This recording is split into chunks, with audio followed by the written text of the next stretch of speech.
Hey guys, welcome to the Improvement Podcast, where the mission is to help young men develop their character, identity, and mindset in order to activate their potential and achieve their goals in life. On today's episode, we have another special guest. His name is Donald James. He is a retired NASA executive as well as an author. Welcome to the show, Donald. Thank you very much, Kamani. I'm so excited to be here today with you. Yeah, I'm definitely excited too, just based on what I read from your book. I think that you have a lot of value you can offer to the audience today, and I'm really looking forward to hopping into this conversation. Yeah, and so, thanks a lot. Yeah, cool. Yeah, definitely. And so just to give the listeners a little bit more information about you, could you tell them a little bit about your background? So I live in Northern California, and when I went to graduate school, I was trying to figure out what was next for me, and I got fortunate and ended up getting hired by NASA, the space agency. That wasn't my first choice, but how I went from that to actually staying with NASA is kind of an interesting story that we can talk about. But there was a point in my early NASA career where I really had an epiphany about how amazing the space agency was in terms of inspiring young people, particularly people who might have an interest in working for the space program. And so I made a decision that I was going to make a career at NASA, and I stayed for 35 years, up until my last job, which was as Associate Administrator for Education in the Obama administration. And so I'm very proud of my tenure at NASA, and I'm passionate about supporting young people on their journey wherever they are. And so that's what most of my work is now. I've been retired for 4 years, and the book that I wrote was one of the things that I wanted to contribute. And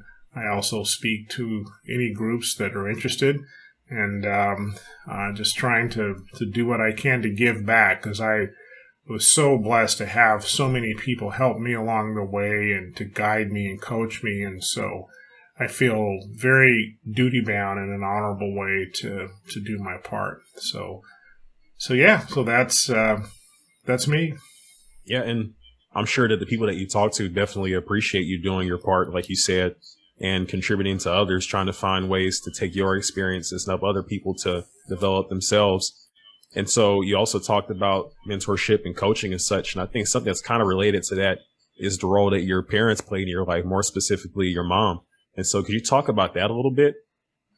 Yeah, so my mother was reared in Atlanta, Georgia, and went to school at a black college, Spelman University, and then studied French at Middlebury College in Vermont, which is where she met my father. And they ended up getting married, and my father went on to law school in Connecticut, and they moved to California to set up his practice, which is where I was born.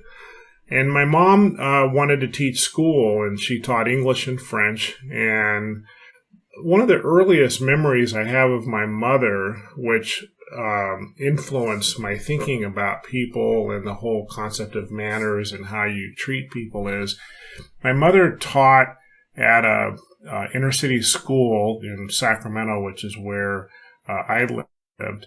And many of the students, this was during the Vietnam War, and we had many immigrants from Southeast Asia. And I remember my mom would always insist on wanting to know how to pronounce her students' names properly. Because what would happen a lot of times is that students would Americanize their name because they didn't want their American peers to struggle with how they were really, what their names really were and how they were pronounced. And so they would, call themselves Susan or Eric or whatever. And my mom would say, I want to know what your mother and your father called you when you were born. And she would practice their names till she got it right. And she remembered many of her students. Interestingly enough, at my mother's memorial service in 2017, after she died, some of her former students came back and they talked about how that made a huge difference to her because it was a sign of respect that she had for her students. My mother, as a teacher, never raised her voice, and she was always very available for her students. And so she was really dedicated to education, particularly for those disadvantaged people that didn't have the same opportunities as other people did. So she was a big influence for us, and and she insisted that if we got a gift, we would handwrite a thank you note to the people who gifted us, and so that just became a part of what my brother and I did always. And that's another sign of respect for people, is that you're willing to sit down and take the time and handwrite a note and address an envelope, stamp it, and put it in the mail. Of course, at the time when I was growing up, there was no internet. I'm 64 years old, so I'm dating myself. But there was actually a time when there was no internet and no email. I remember crazy to think about, right? It was super crazy. I can't imagine the world without that. It's like imagining what was the world like before there was garage door openers. So, but wow, yeah, then with the advent of the internet, wow, texting, man, that was so easy. You can just send a quick note to somebody, and there's a place for that. But when you really want to express gratitude to somebody for something they've done to you, as a way of showing, your appreciation, my mother's lessons, it really stuck with me. And so to this day, I still do that. So my mom was a very interesting woman. She after she retired, she had her friends. She was very big in the Delta Sigma Theta sorority and was very much a part of scholarships for students and things like that, something my brother and I continue to support. So, she, and pretty much she reared us by herself. My parents divorced when I was 7 years old. And although I saw my dad, and my dad was in my life, and there was no, animus between us, the fact is he wasn't around on a day-to-day basis. There was a time when my grandmother moved to live with us from Atlanta, Georgia, and she became the de facto spouse in the house, doing a lot of the cooking and driving until we could drive ourselves. But my mom pretty much was doing it herself. And so when I think about, how she had to take care of us and do her job, and she never remarried. And I remember she told one of my teachers that she just couldn't imagine giving her time to some other man when she had two young black men that she's trying to rear and keep alive. And so she made a lot of sacrifices for us. I think that's the other thing that stands out to me about who my mother was somebody who made a lot of sacrifices for her two sons. And so I will always be grateful to her and the gifts that she has given us. Right. And so just from what I had read, it seems like she had a monumental impact on your life, just based on the fact that a lot of what you wrote about in the book was inspired by her. It definitely seems like she was a wonderful woman, just from what I've read. And then also that story that you talked about with those Asian students, because I'm sure that meant a lot to them.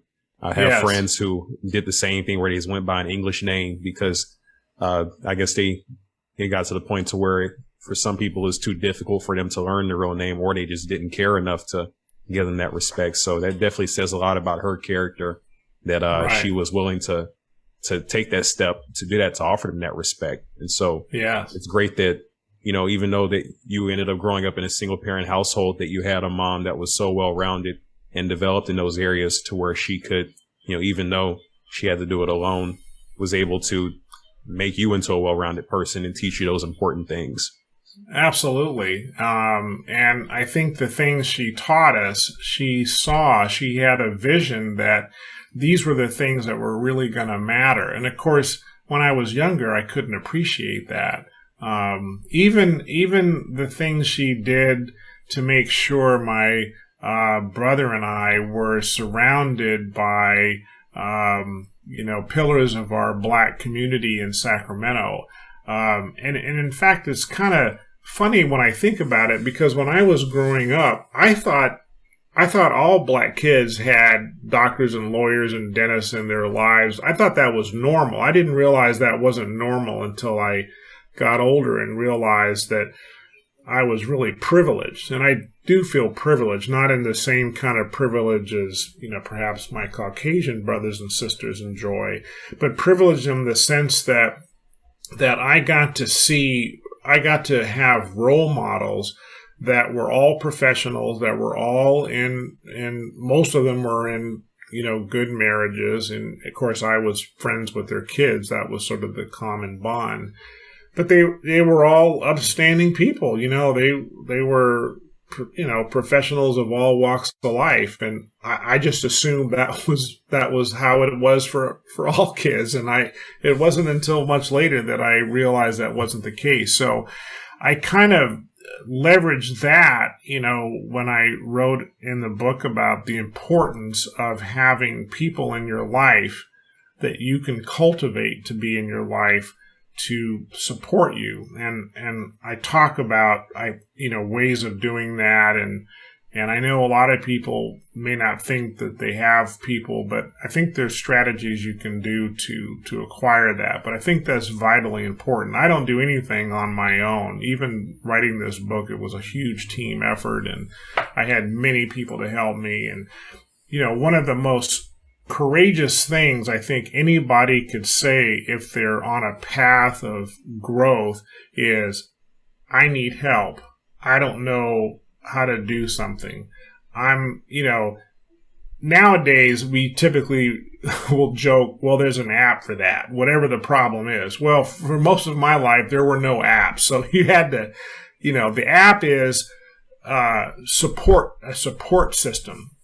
And if there's somebody that's not in your direct circles, then you need to find people who know people and figure out how to get to them. And I know very few people, if you just reach out to them and say, hey, I need some help, I'm not sure what to do, would just turn them down. And somebody may, for example, come to you, Kamani, and ask you for some support about something, and you may not have an answer, no, but you might know somebody who might know somebody. And if that person is tenacious enough to track it down, they'll be able to create somebody. So I got that from my mom. Now, it was different back in the 60s and 70s, because when my parents first moved to California, like many black families, they, migrated around the black community. That's just, it wasn't legal segregation, but it was sort of vestiges from Southern segregation, where you were just used to being around people that you're used to being around. It makes sense. And, yeah. So for me, the fact that, although I went to a very integrated church, my mom, rather wanted us to go to a church that was in our neighborhood rather than, quote unquote, the Black Baptist church, which was a little further away. Most of our social circles were, middle-class black professional people that, we saw at Christmas time or had dinner with or whatever it is. The kids play together and stuff like that. So that's where I saw the value, because that's who I wanted to aspire to be, is to be like those professionals. Well, that's great that she put you in a position to have those type of people in your circle to where you could see those positive influences. And absolutely. And I'm sure that probably had a big effect on your trajectory in life, right? Absolutely. I remember very clearly talking to some of these men about, everything from my choice of colleges to go to, because at the time I didn't know better to do a lot of my own homework and analysis and the kinds of things that I would advise young people to do now. If a person that I highly respected say, hey, that's a school you ought to think about going to, that's what I considered and did. I had one man that I write about in the book who was a very dear friend of mine and a mentor. And I would spend a lot of time with him. And so I would just learn things by watching how he operated. He was a senior person, a civilian in the military, and he was one of the few black people at the base where he worked. And so I would hear about how he'd have to navigate his way through the thickets of, the hierarchy of the military, even though the military was very well integrated. And I think the military in many ways are, as an institution, much further advanced in terms of integration than other institutions. there still were a lot of challenges, particularly for Black people. And so I learned a lot from him just by being around him. It's not like he would call me up and says, okay, I'm going to give you your lesson for today. That's not how it worked. It was just through osmosis by, while we're playing tennis, or I'm following him on the golf course, or, we're driving someplace and, he's talking about stuff. So yeah, I was very blessed to have this. And, I attribute a lot of what I was able to accomplish to having those kinds of influences. And one thing that kind of sticks out to me too is that, with your mom's approach to everything, it doesn't seem like she had an approach to where she felt like she had to do it all, or that, even put that pressure on herself to do it all. But she was more than willing to put you around other people, I guess specifically these male role models that you're talking about, to help you get development from them. And so that's something that I definitely respect. And so I guess the next thing that kind of pops into my head is, for those people that that are listening to this, not all of us come from ideal backgrounds. And so, myself included. And so One thing I'll say is that from coming from a background that wasn't ideal, there were some things that I had to relearn, if that makes sense, because what I learned from the environment that I came from wasn't something that could lead to living a productive life. And so would you say something kind of similar to that? Yeah, in fact, if I have any regrets about what I wrote in the book, and I don't think I emphasized this enough, and it probably is not going to come as a surprise to anyone, but the world as we have it is just not fair. We're not on the same, we're not equal, different people.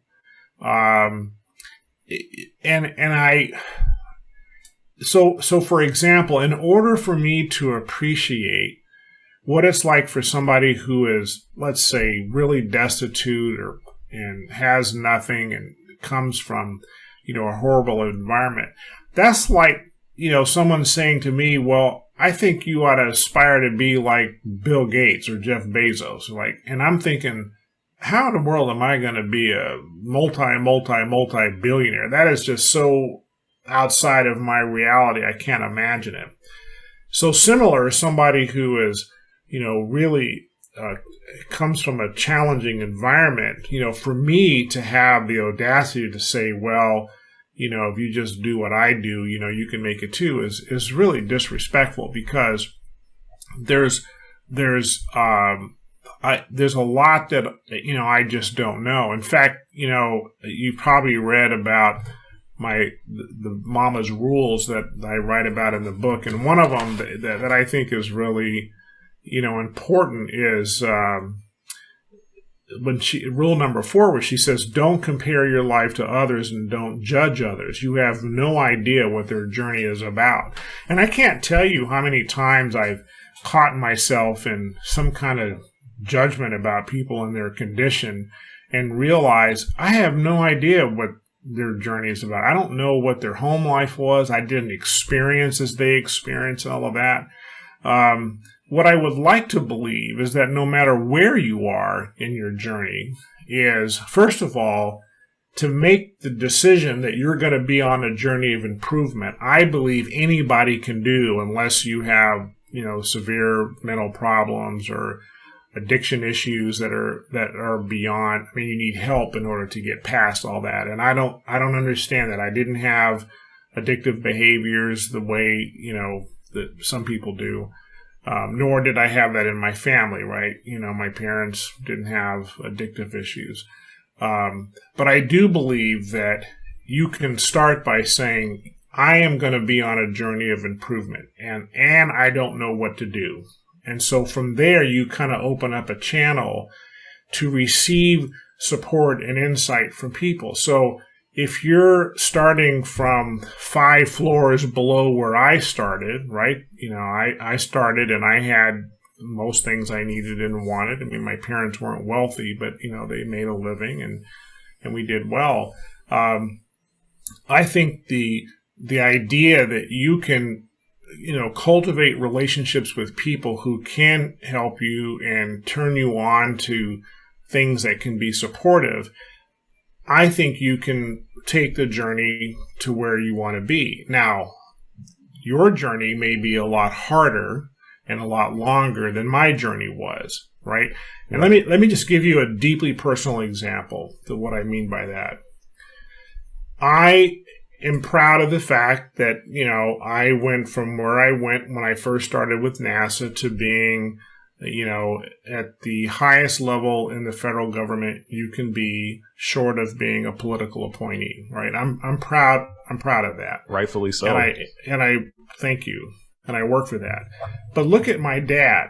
Now, my dad was an orphan, meaning that when he was a child, he didn't have a mother or father. His father, he never knew what happened to his father. We don't know if he abandoned the family, died early. We don't know. He's tried to find out. My father's deceased, by the way, 2006. He was aware that he had a mom, but apparently his mother had a severe illness, tuberculosis, and couldn't care for them. So my father became a ward of the state. This was in Pennsylvania, and so he went to orphanages until eventually a Catholic orphanage took my dad in. And so this is in the 30s, right? So my dad was born in 1922. So this was in the 20s and 30s. So this is pre-civil rights, this is Jim Crow America, right? So it doesn't get much worse than that for black people. I don't care which part of the country you were in. Eventually, he had an aunt who decided to take him in and rear him. And my father, long story short, I don't know where he got this from, but he decided he was going on a journey and he wanted something. And what he wanted eventually is that he wanted to go into the military, which he did. He wanted to be a Tuskegee Airman, and he tried and tried and tried. And he told me the countless stories about how they kept coming in with excuses not to let him in. And so eventually he didn't, make it in. But he was a naval officer. And then he left the Navy, and then he went to graduate school, and then he went to law school. And he didn't want to go to any law school. He wanted to go to Yale Law School. Yale Law School is one of the best law schools in the country. And I remember him telling me the story of him being in Philadelphia at the black barbershops where he would tell the barbers this is what he wanted, and they just fell out laughing. This dude is crazy. Who does he think he is? You can't get into the Yale Law School. That's where the white guys go to and all this stuff. My father wasn't having any of it. He said, I'm going to do it. And eventually he did, and he became like the second or the third black person to ever start at Yale. And he graduated and became a practicing lawyer. Eventually, my father was appointed to be United States ambassador. President Ford appointed him as U.S. ambassador to Republic of Niger in West Africa. And then Jimmy Carter, when he came in, reappointed him to the same position. And prior to that, he had high levels of State Department. So my point is, my dad went from being an orphan, a black orphan in Jim Crow America, to being a United States ambassador. That is a distance that I could never, unless I decide to be rich like Bill Gates, I could never cover that, because I wasn't born. I was born in 1957. The Civil Rights Act was 64, so there was a lot of changes happening by then. And we were living in California, which was a little bit more advanced socio-economically than some other parts of the country. I didn't have those issues. I didn't have to go to segregated schools. I didn't have to drink out of white fountains. I didn't have, folks chasing me around just because I was black. I didn't have any of that my dad had. And yet he went and covered that distance. And so I say that story to say that, yes, it is difficult and it shouldn't be that hard. Racism makes it that hard, but it shouldn't be that hard. But that's the world that we're in. And to deny that that's the world that we're in is, I think, foolish. Now, the world needs to change. The country needs to change. The institutions of systemic racism need to change. But if you wait around for that to change so that you can enjoy the fruits of a good country, you're going to be dead before that happens. So I say you have to start with where you are and what you have. And I think there's tools that are available and people who are willing to help you to get at that. And so manners, as I define it, is about how you show up in the world and how you approach your world and how you engage your world in a way that's going to take you on your journey to where you want to be. And that's why the book is titled Manners Will Take You Where Brains and Money Won't, because it's not good enough to be smart, Kamani. It's not. I've worked at NASA for 35 years. I can tell you there's people whose careers did not work out very well. They were very smart. You got to be smart to work for NASA. But because of their poor manners, it didn't work out for them. So that's my message, is that yes, do well in school, get good grades, and, I'm not arguing don't get good grades. I am arguing that you need to cultivate a skill of great manners, and that's why I wrote the book. So that's a long way of saying that I believe that no matter where you are in life and what your situation is, and come on, I can just tell, I don't know your story and the details of your story, but I know enough from what you've shared and what I've listened to that your upbringing probably was different than mine, and by all accounts, the challenges that you faced, it's probably a miracle that you are where you are. But what I know and sense about you is that you're a person of possibility. You see the possibility of your life in a way that is open to say, I'm going to figure out how to grow in this. And if I need help to do it, I will. If I need to develop new skills, I will. And the old rules that kept me where I am don't apply to me anymore. And that's a decision that you have to make. And it's a decision that I think that you did make. First thing I wanted to say is that that's an amazing story that you told about your father, to where he pretty much came from probably one of the worst possible situations you can be in, being an orphan and being in Jim Crow America, and then to eventually be a Navy officer and then a Yale graduate from law school. It's just an amazing story, and that's extremely encouraging to hear. And then to kind of touch on the other thing that you mentioned about the way you move through life and the way that you kind of present yourself, and I guess being a person of possibility, like you said. I can definitely see what you're saying. And I guess you can say that I would agree that that's kind of the way that I started to kind of move through life. And once I started to look at things from that perspective, that's when things started, I guess you could say, started to make a change. And so to kind of talk about that a little bit. So before, whenever I didn't think things were possible for me, of course, obviously I wasn't going to get results. Life wasn't what I wanted it to be. But even, I guess, despite what I thought like limitations were on my life or what I could do, even despite that, whenever I said I might as well try, I have nothing to lose, I started to notice that a lot of those limitations that I thought were being placed on me either were non-existent or not nearly as limiting as I thought that they would be. And then to kind of touch on something that you mentioned much, much earlier in the interview, where you talked about people taking the time to come and help you. That was one of the things I was actually the most surprised about, because being a kid that was, ignorant of a lot of stuff, a lot of different social customs and things, not really knowing what to do in corporate environments, not really knowing how to assimilate when I got to college, where pretty much everybody looked different from me, as opposed to my hometown, which is like 45% Black, I think.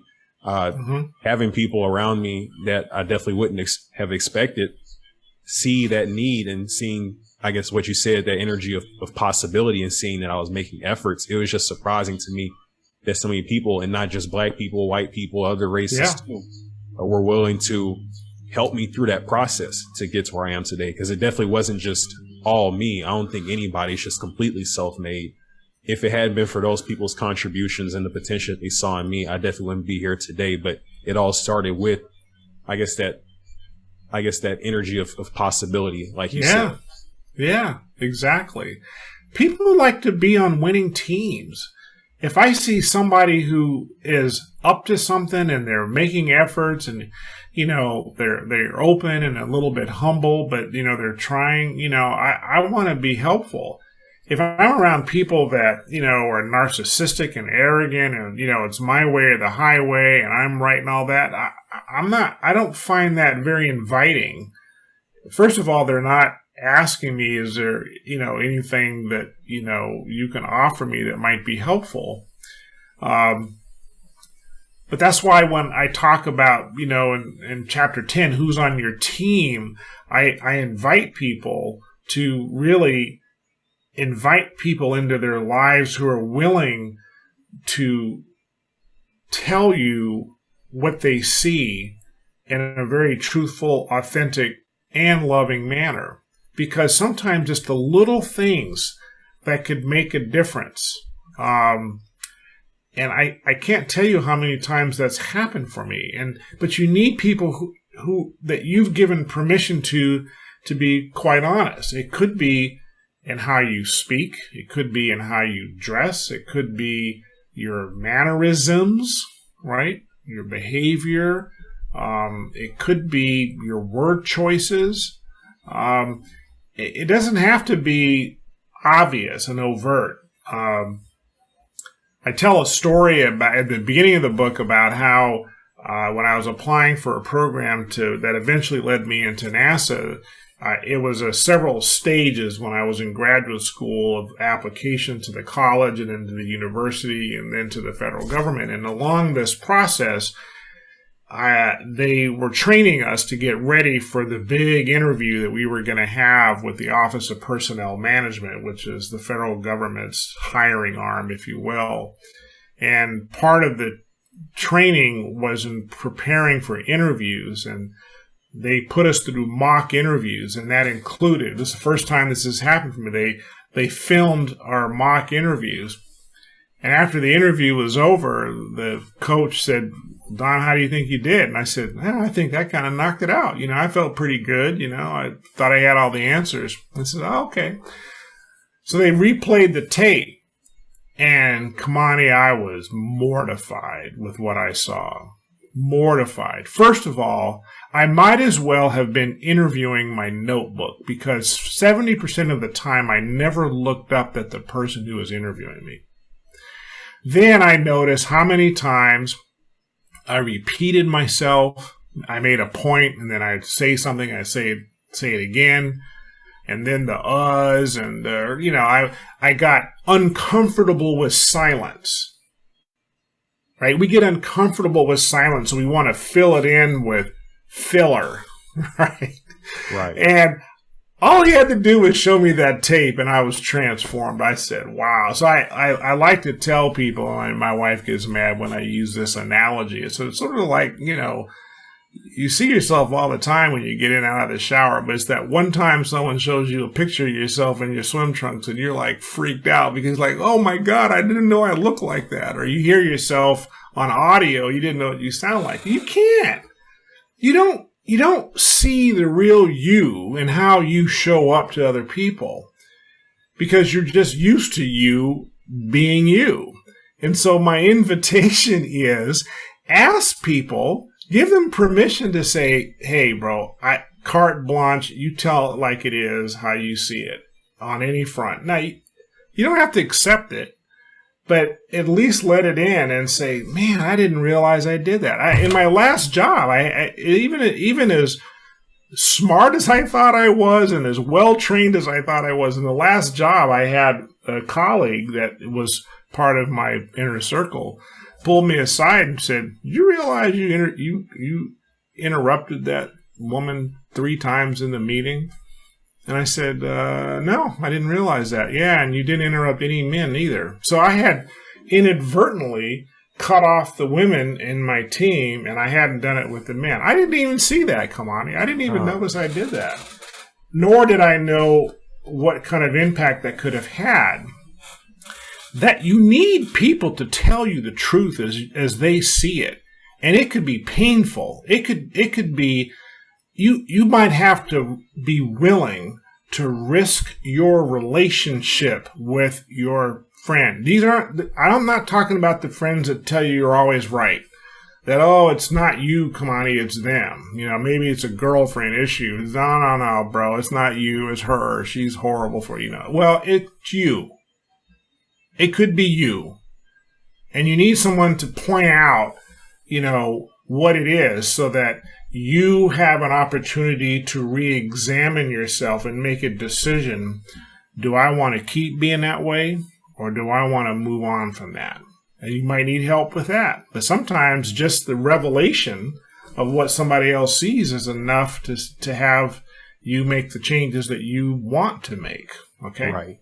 I think that part right there that you just mentioned is so important, because I feel like a lot of people that aren't getting the results that they want in life may not be taking the action to get these sorts of people around them that will actually hold them accountable.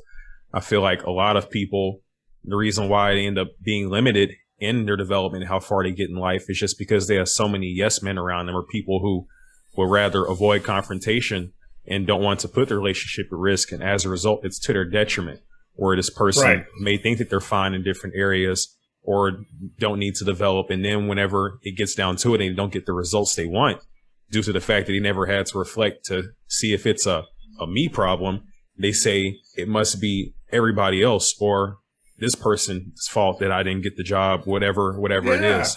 And so I think that's extremely important. I'm glad that you brought that up, because it's so valuable when you have people like that in your life that are willing to kind of take that role. Just from, my experience, that was one of the things that my dad was really good about, making sure that he was always telling me what he saw like it was. He didn't care how it was going to make me feel. And so that's one thing I can say was to my benefit, especially going into college and all that I kind of got into the mindset of being a realist, I guess you can say. And kind of that became like the expectation. And so whenever I got around people that weren't being straight shooters with me, it was just like a natural disposition I had to not be around them and go find other people that would, with mentors and all that too, that were the same way and always told me what I needed to. And one thing about it too is that it also helped me to get really good at taking constructive feedback and criticism. And so it got to the point to where I got into the habit of being able to take whatever it is and understand that it wasn't something that was a personal attack on me. Right. And just going from there and trying to, I guess, make that improvement, because I know that it's not them doing it to be negative. I know that they're doing it because at the end of the day, they actually care about the results that I'm getting.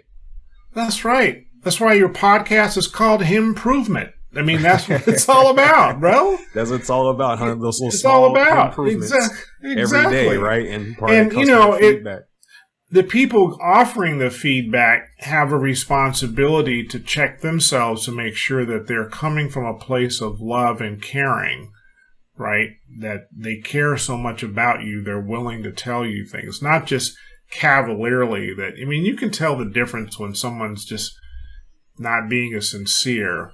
And it's also important to share, things that are not necessarily critical, but to affirm things that they see that you're doing well. And I do that a lot. Not long ago, I happened to, my son is a trainer. He trains clients on the software platform that his company does. And I had an opportunity to watch him virtually. And I was like, wow, he could do that. That's really cool.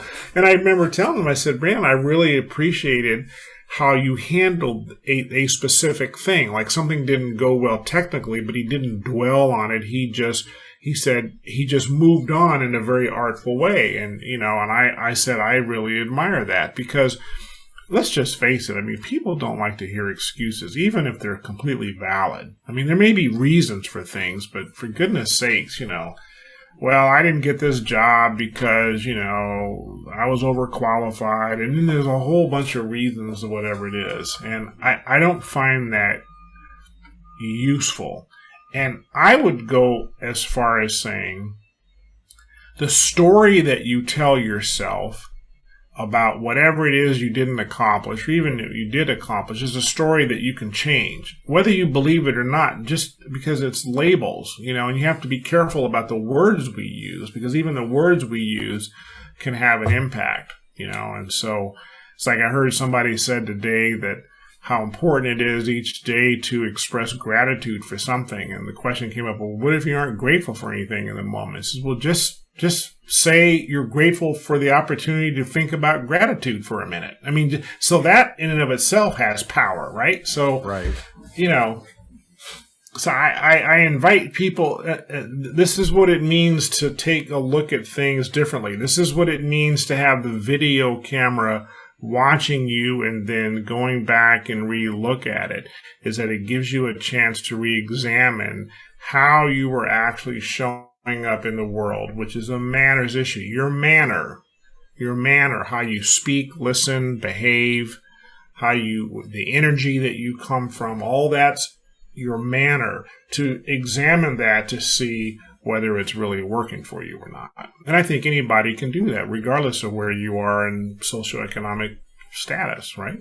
Right. And I guess to kind of jump in right here, one thing I wanted to touch on that you brought up that I think is very important that a lot of people don't pay attention to as far as like how impactful it can be is that thing that you mentioned about people giving you that positive feedback, telling you what you're doing well. That's something I definitely could have used more of, because one thing I'll say is that whenever you get that affirmation of, you know, how well you're doing in one aspect, it boosts self-esteem, it boosts confidence, it gives you energy to keep on doing whatever it is you're doing. Because if all you're hearing is what you're doing wrong, if all you're hearing is just that constructive feedback without the good, it kind of gets to the point, or at least I'll say from my experience, it would get to the point to where I kind of feel like, what is the point exactly? And yes, I'm getting all this negative feedback.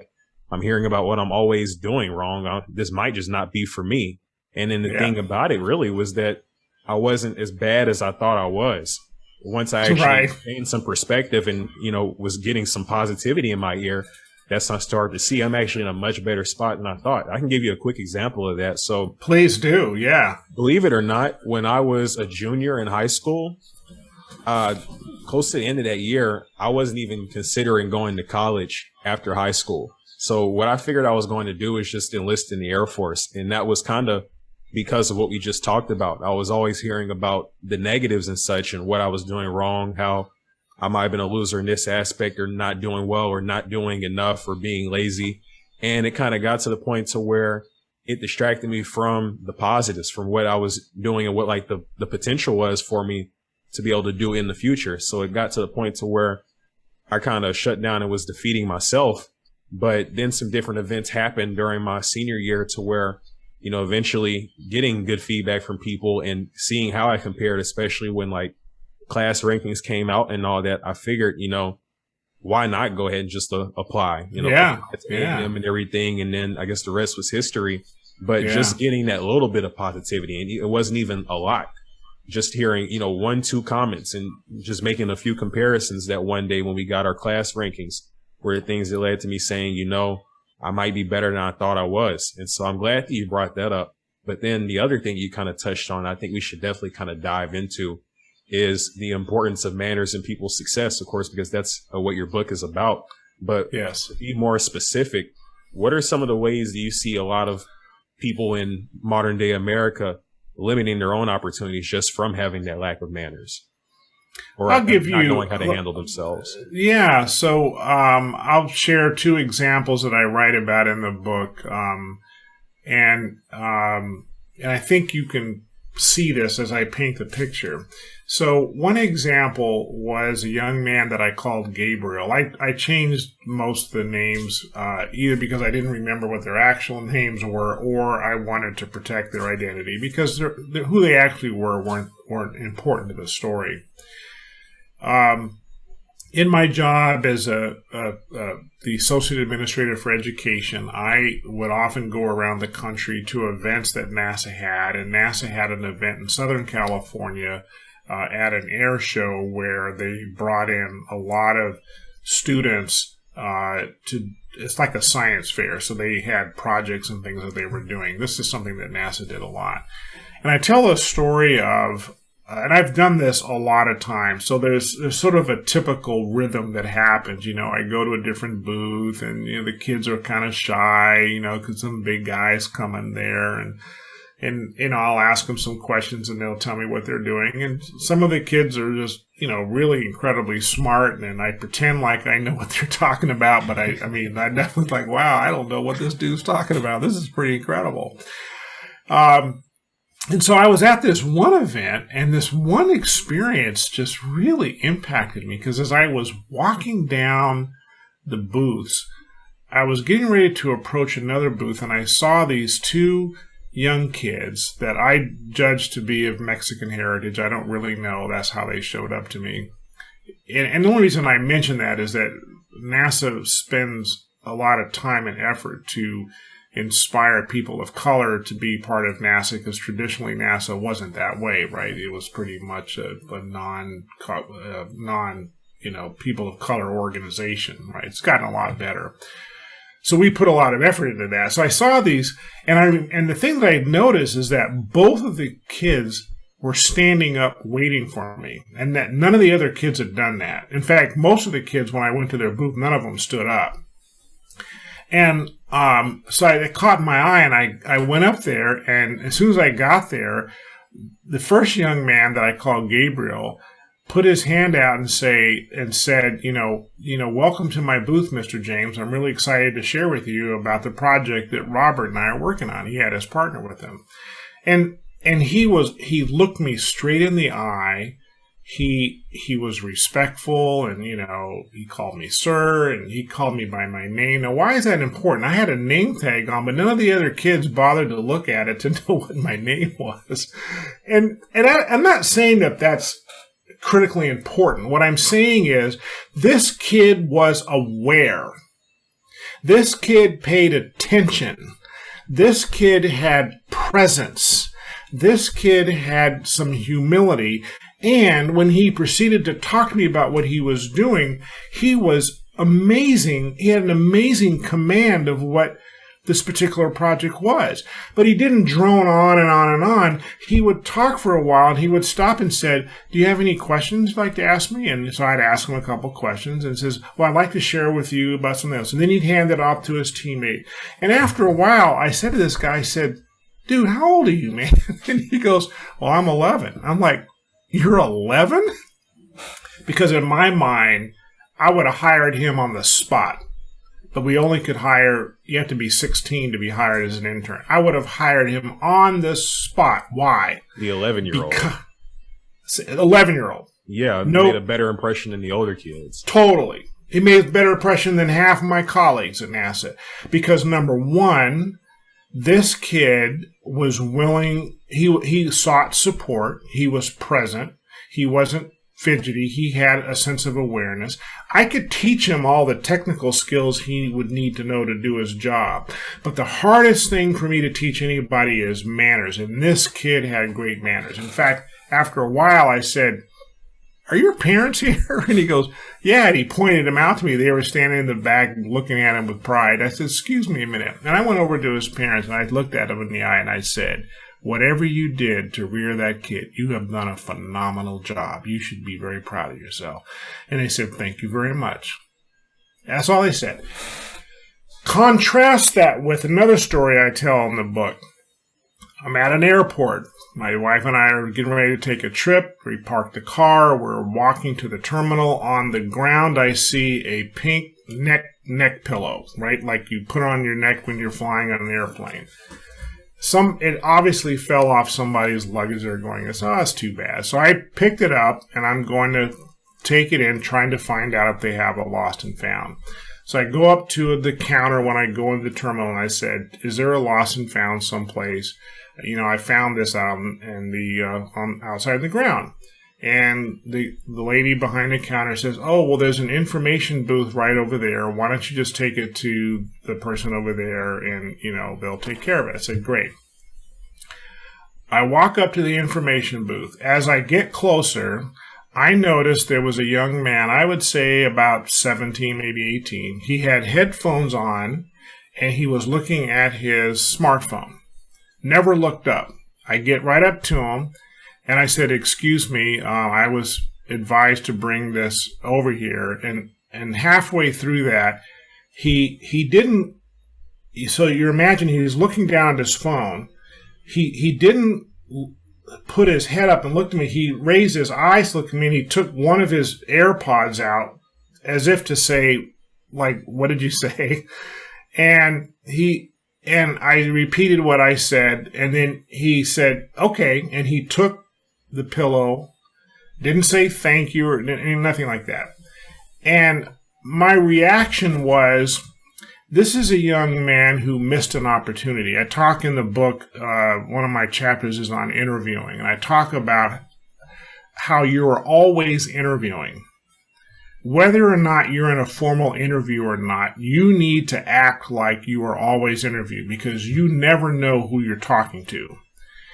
And this young man missed his opportunity. Now, like my mother said, I don't know his story, I don't know his background, and I could be forgiving about a lot of that. But had he shown any sense of presence like Gabriel did, and thank you very much, and I really appreciate it, or if he stood up and showed me a little bit of deference and respect, the fact that I walked over there. I mean, it wasn't like he was busy. He was looking at his games or whatever he was doing. It could have been because of the kind of person I happened to be, and it might have been different if it was somebody else, that, depending on what he was up to in life, I could have been a resource for him. But he gave me zero reason to want to help him. Zero. He could have said, hey, where are you headed off to today? And I would have said, I'm going to Hawaii. Oh, what do you do? He said, oh, I work for the space agency. Oh, wow, that's really cool. And, we could have had a nice little banter. And I have done this several times, Monty, where I have talked to young people and found out that they like space, but they didn't know what to do. And so I gave them my business cards. I said, right, I'll tell you how to get an internship or, give you some advice, and some people take me up on that. But this kid gave me no reason to do it. So Gabriel, I would have hired in an instant. This young man, I don't even know what his name was. I unfortunately, he missed an opportunity. Those are two examples where manners made the difference. My brother is a commercial airline pilot. He's a captain. You would think that in aviation world, because everything is very strict and prescribed, that if once you're a pilot, you know how to fly planes, that manners doesn't particularly matter. My brother will beg to differ. He tells a story about how manners often in an interview is the tiebreaker. He tells a story about a man who walked into an interview. My brother happened to be a part of it. And the interviewer asked this man, well, why should we hire you? And the man sat back and crossed his arms and says, well, I'm a, 10-year, whatever it is, Marine aviator, and I've flown jets. So that alone ought to make me qualified or whatever, because he just thought his you-know-what didn't stink.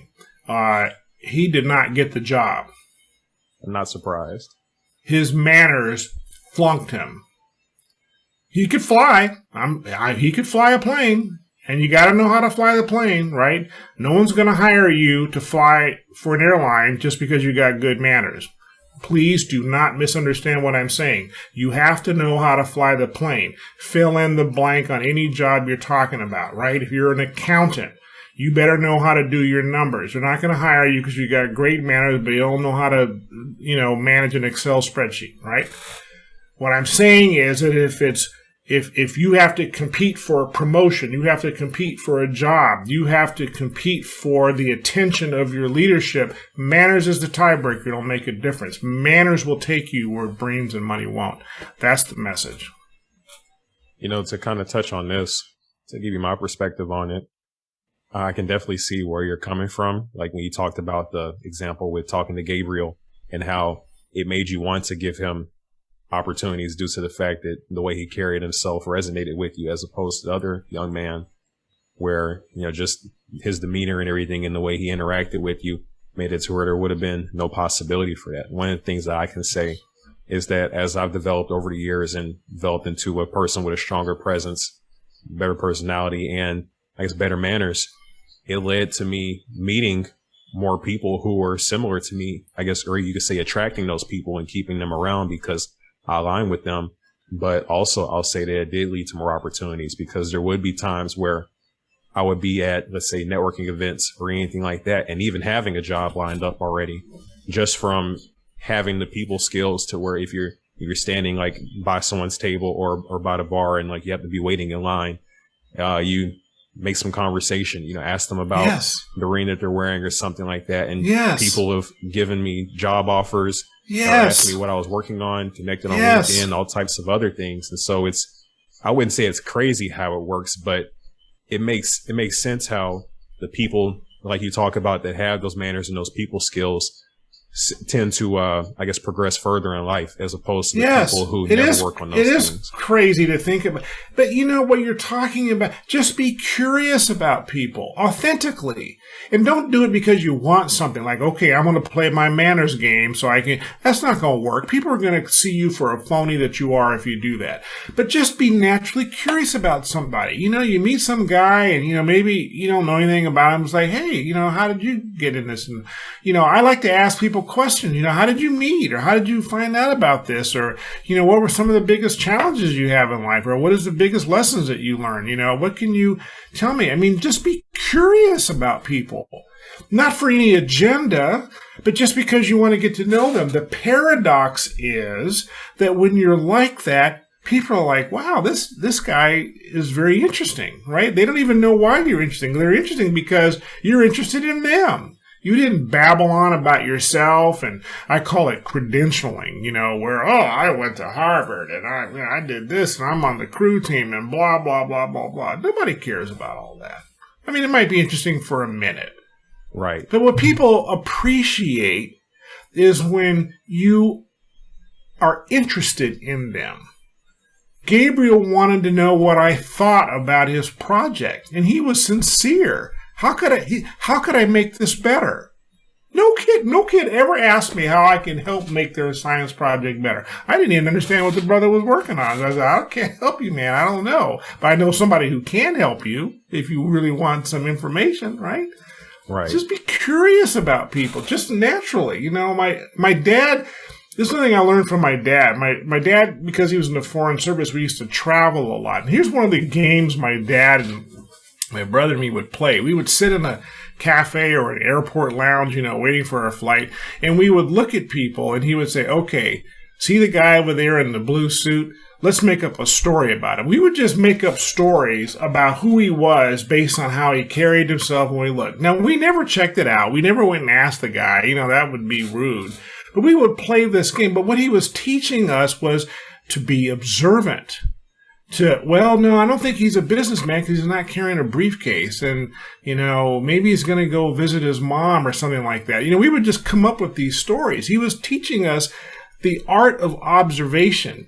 And when you have an opportunity to encounter somebody personally, try to be the one who talks the less, right? See, I'm a horrible example because I talk a lot. My dad told me I talked a lot, but I know better. And when I'm in a social environment, I can turn it off. But, you get me on a roll, Kamani, and I'm moving here, brother. So hang on, right? I'm cranking up. So, if you're talking to a group of friends or you're in a networking environment, be the one to talk the less. Try to find out the most about the other person, like you're going to get a quiz on it. And then you'd be astonished how everybody wants you on their team, and you didn't say anything. Yeah, it is crazy how that works, but it does, as long as you're not doing it like a game, like you're trying to work a number, right? I mean, because if you're not like a trained spy, you're gonna get caught, and people are gonna find you to be disingenuous, and then it's going to backfire. So you just have to naturally say, God, what can I find out about this person? I'm just curious. For no agenda, no reason other than you're curious. Yeah, to kind of talk about this same topic, I guess one of the things that kind of showed me the importance of making it about other people whenever you're talking to them and having that genuine curiosity is just seeing what the effects can be when you do the opposite of that. I forgot what term you used that you referred to, but whenever you're credentialing, that's what you said. Whenever you go to people and whenever you have conversation with them, you feel the need to list off all the things that you're doing, that sort of thing. I saw that firsthand, pretty much how that can affect how people treat you and everything, just from honestly from my dad. And so that was one of the things that definitely made it to where, in a lot of social environments and such, we didn't make the most friends, because it was always a thing where, what had to be talked about was what, we were doing, what we had going on, et cetera, et cetera. And the thing is, to be honest, most people don't really want to hear about that. I read a book called How to Win Friends and Influence People by Dale Carnegie. And it pretty much talks about how, I guess, the same thing that you mentioned, how people want to talk about themselves. They like talking about themselves. Yeah. And the way that I kind of started to approach things was, I already know what I do and already have like my sense of worth that comes from something internal. And so I don't need to go and express that to other people to get that external validation for them to tell me, oh, good job and all that, with strangers anyway. You like to hear that from people that you care about and that are like in your direct life. But when it comes to John or Susie or whoever else that you've met for the first time, will only be around for the next 5 minutes, I don't need to tell them my whole life story to get that external validation from them. But something that's been pretty fulfilling is whenever you take the time to hear about these people and hear about their stories, it kind of gives you perspective, and you also find out some pretty interesting stuff. Yes. The thing about it is that a lot of people move through life as if they're like the main character in some sort of like book or story or video game, and everybody else is just like supporting cast. But everybody is a main character, and so when you kind of look at it from that perspective, you kind of get out of your own mode where you're thinking about, okay, how does this serve me? What am I going to do? And you get into that mode of trying to hear what everyone else is going through. And, a lot of times it can offer you some insights and some advice into how to handle things that are going on in your own life. And so that's definitely something I recommend that people check out, along with your book too, How to Win Friends and Influence People, because like you said, just having those basic skills has made it to where I've been able to get many more opportunities than maybe some of my peers, just because I was willing to, one, listen, and then two, was actually genuinely curious about the things that these people were doing. And it wasn't like with an ulterior motive or something like that, thinking, okay, if I ask them this, then maybe they'll give me an internship or a job offer or something. That's right. Yeah, you got it exactly right. And I know it may seem like a fine line to people, but it's really starts with where you're coming from. And if you find yourself needing to credential, needing to talk about, as my mentor used to say, don't read your clippings. Clippings were the newspaper articles the day after the big football game that talked about how well you did, because then it goes to your head like, oh, wow, look at me. They said that I was really great. Because it sets you up in case the next time they say you suck. And then you feel like crap, right? You're like, oh, wow, I thought I was great, So you have to feel great because you just decide that internally, and you don't need anybody to give you agency, right? So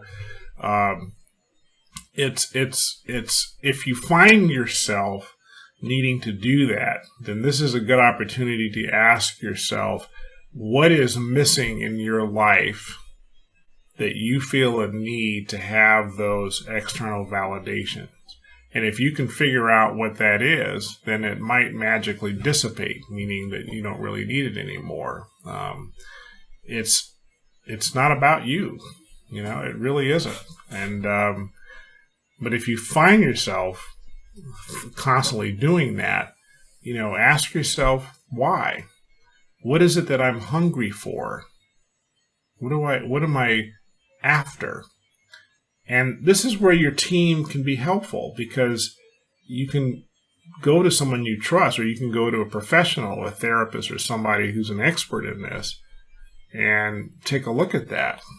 Because it may be that when you were a kid, your dad or your mom never told you that they loved you, that you were wonderful just because of who you were. Maybe they were always trying to, through you, deal with their own faults and own issues and trying to make sure you're better than them. A lot of people discover that later in life, that, the reason my parents were critical is because they didn't want me to end up like they ended up, but they didn't have a way of communicating that. So figure out where you're coming from. Then that's where the authenticity is, right? When you're engaging people and curious about people and asking them questions, you're just being authentic. I love to ask people about their backgrounds and stories and how they made it. I love to ask couples how they met.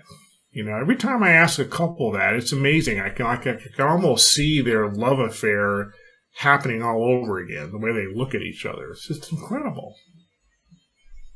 I'm glad that this is something that you mentioned. And so that's definitely something for people to reflect on if they know that that's an issue for them, wondering why they need to do that credentialing. And I think one of the things that has kind of led to me not, I guess, defaulting to that has been finding like a strong why behind the things I do and like a strong like purpose that's attached to my internal identity.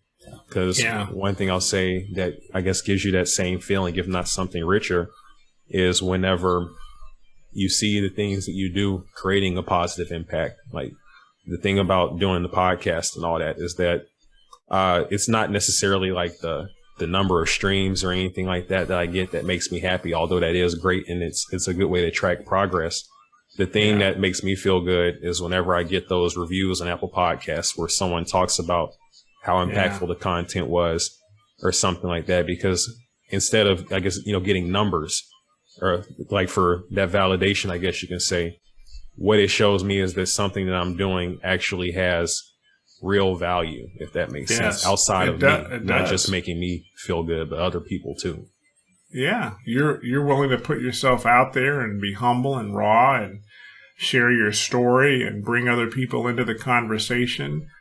People are gonna have an awakening moment for things, and you may not ever find out all the people that you've transformed.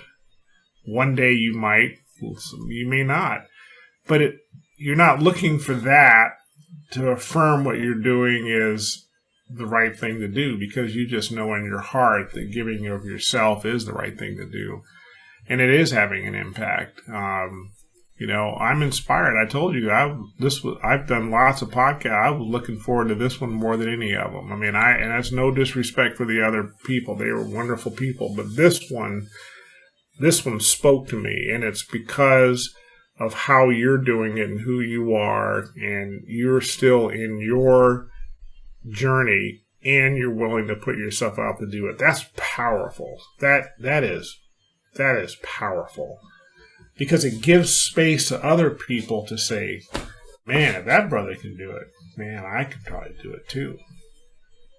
Or at least I'll try. I really appreciate that. It means a lot to me when I get feedback like that. And it's not, even though people will say positive things, it's rare that you get comments like that where, talking about how you looked forward to coming on the show so much and how it resonated with you. It really just kind of, I guess, helps me to put things into perspective of like how impactful something like this can be. And it just makes me optimistic about the future for it. Right now we're touching a certain number of people, but we want to be able to double, triple, quadruple, quintuple that eventually. And so, it definitely means a lot to me that it meant that much to you to be on the show. I appreciate that, and I'm gonna help you do that. Like I said, I got a big mouth, and I'm not afraid to use it. I really appreciate it.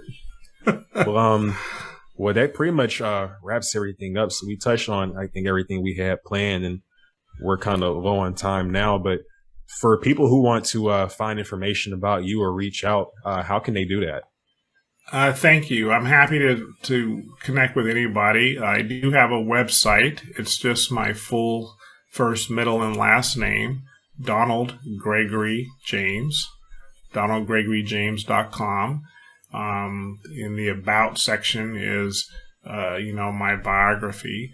There is a place in the website where people can email me, but the email address is similar to the book title. It's mannerswilltakeyou@gmail.com. So if you remember the title of the book, Manners Will Take You Where Brains and Money Won't, it's the first part of that. mannerswilltakeyou@gmail.com. And I welcome anybody to reach out. And I invite people to really try on manners as a lens of engaging the world to see if it can make a difference for the journey that you're on. And I welcome feedback, whatever kind of feedback, critical or not critical. So thank you. Yes, mannerswilltakeyou@gmail.com, and DonaldGregoryJames.com is my website. All right, then. Well, thank you for sharing. I hope you enjoy the rest of your day, Donald. You're welcome. It's getting to the end of my day, and I'm looking forward to having the dinner and relaxing and all of that. But this really was an honor and a pleasure, and I admire what you're doing. And I want to stay connected with you, and I want to stay in touch. And I just know that I'm here to be your partner in the journey that you're on, because this is what I'm about right now, is giving. So thank you for that, and I'll definitely make sure that we stay in touch. All right then. Well, take care. Peace.